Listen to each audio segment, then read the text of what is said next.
I'm here today to talk about the Charge project, and as you've heard from Guy already today, as a DNO, our role is to change and to facilitate this low carbon transition. And through the Charge project, what we're looking to do is to... You keep going. Oh, right, okay. Is to be innovative in terms of how we can accelerate the deployment of charge infrastructure and provide tools to make EVs accessible to everyone, not just those with access to off-street parking, but also people who don't, and all areas of society. So hopefully many of you have seen the stand today and you've come across and seen the video of the Charge project, but for those that are still a bit unaware of the project, I'm just going to give a brief overview, and hopefully you'll see how we're stepping up to the plate to be innovative, and what it can mean for this region. So, excuse me. It's changing on there, but it's not changing on here. It's throwing me, sorry. There we go. So the Charge project is actually a network innovation funded competition project from Ofgem. It's a £8.5 million project, and it's covering the next 4 years. And it's got three main functions. It's for the first time, three key innovations. For the first time ever in the UK, and we believe in Europe, we're combining for the first time transport and network modelling. So this has never been done before. But when you start to think about this revolution where we all start to adopt electric vehicles, it makes perfect sense.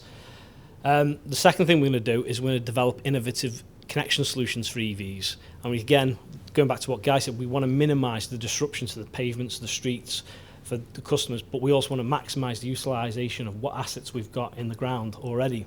So through the adoption of innovative solutions, we believe we can facilitate cheaper, quicker connections for electric vehicles.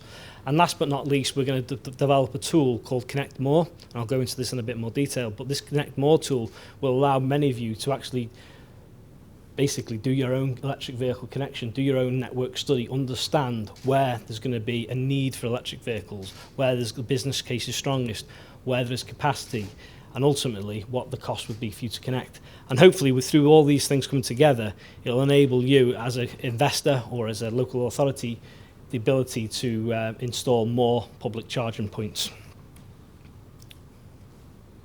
So the first element is the transport model, and this is being developed by our project partner PTV, or a transport planning expert. I think many of the local authorities will already be aware of these guys. They've got some heritage, they're part of the Porsche group, and they've got a Vism transport model. So this is a snapshot of one of the models. It might be familiar to some of you. It's certainly not familiar to me until I started this project.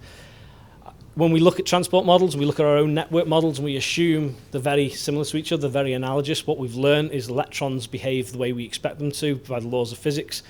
Transport models, every one of those electrons is effectively a person in a car who makes their own decisions at split second. So actually we're starting to appreciate the subtle differences between our own studies and those of the transport planners. But when we've got this model, and which we're getting it by the end of next month, what we're going to be able to do is then understand what different EV uptake scenarios will do to the transport networks, and understand where electric vehicles are going to go on our roads out to 2050, which land parcels they travel through, when they stop, how long they stop for, how far they've travelled to get there. So we'll have an appreciation for each land parcel, every LSOA area, what the potential growing demand for public EV charge infrastructure is. So in the hand of someone, if someone's looking to find locations where to invest, these will generate a heat map which will basically tell them where there's going to be a growing demand. And also the type of charger that's required at that location. So one of the things we're very keen to do in the next few months is, when we start to simulate these scenarios, is work with yourselves to understand how best to present this information to you. So there's a wide range of these heat maps, or the way they can be presented, and it's just trying to find the one that works the best for yourselves. The second, so here's a range of the sort of analytical outputs you can have. The second aspect, as I mentioned before, is the ability to do smart charging.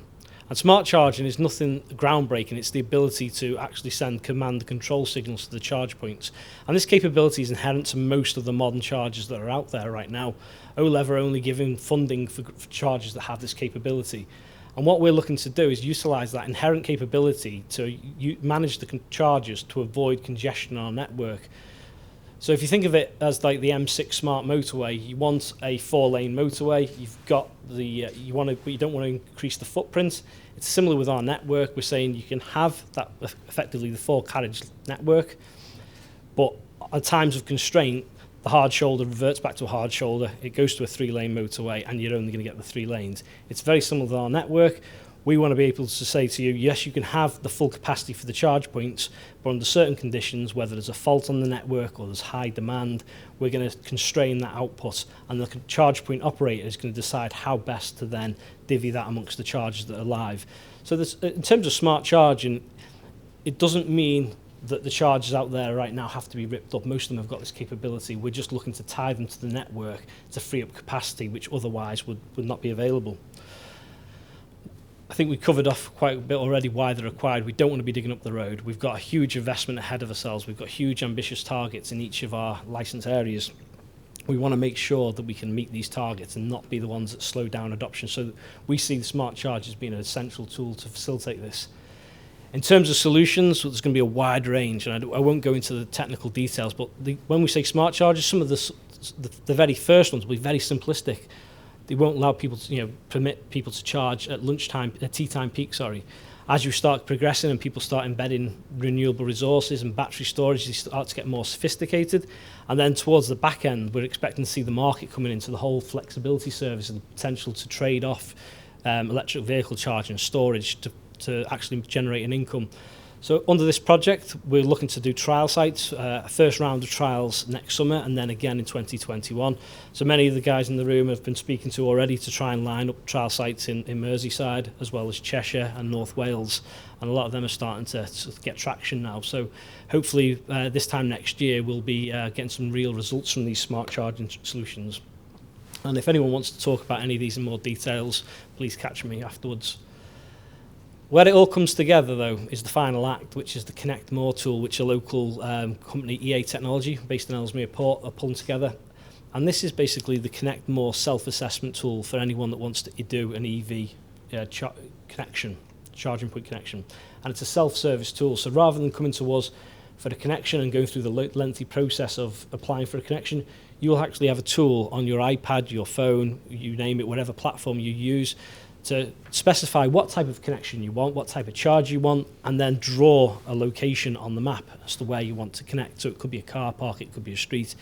And what the Connect More tool will do is it will tell you what the potential demand is based on the transport patterns, what smart solutions could be available to you where there's no capacity, and what capacity is available. So it allows you as a connection engineer to basically gamify where you want to connect. What's the best option for you? What's the best business case?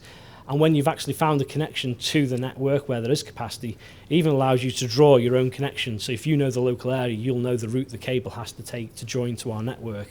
And as it does this, it creates an indicative itemized bill. So you've got an idea of what the cost of this connection would be, what the potential business case of this would be. And if it is palatable and you want to proceed, then it gives you the option of clicking proceed, and then it takes you to the full-blown connection process. So what this will do is allow a lot of customers to do their own connections, do their own studies, assess their own local authority area where the best locations would be. Obviously, this is going to be a publicly available tool, so it's going to be available to everyone, and the hope is that our fellow DNOs, both in SPD and the rest of the UK, will follow suit and use very similar tools, so this will become a standard approach across the UK. We're not starting from scratch. The models you see here are actually a network assessment tool that's already been developed by one of our partners and for one of the other DNOs.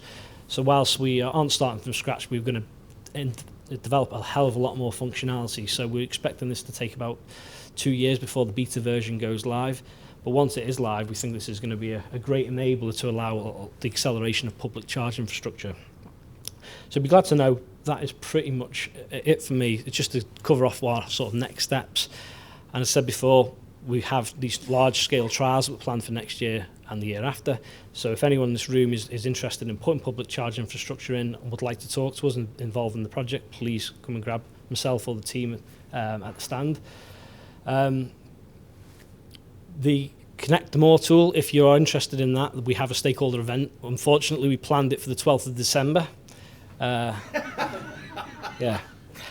Obviously, the government were very discourteous to us there, but we are going to start late, finish early, so it's hopefully everyone should still get a chance to vote, and it will be in Chester. So if you have got a desire to feed into that and understand how the Connect More tool looks and how it works, please let us know, and we'll get you an invite to that event. As I say, the transport model as well, we should have that by the end of the year. So hopefully with some of our local authorities, we'll bring you in and show you what the transport model is showing us. And hopefully that'll be an interesting piece for you as well. Okay, obviously we'll take some questions later, but if any of you want to get in touch, grab me afterwards. If not, the contact details for myself, my team and the partners are on the slide.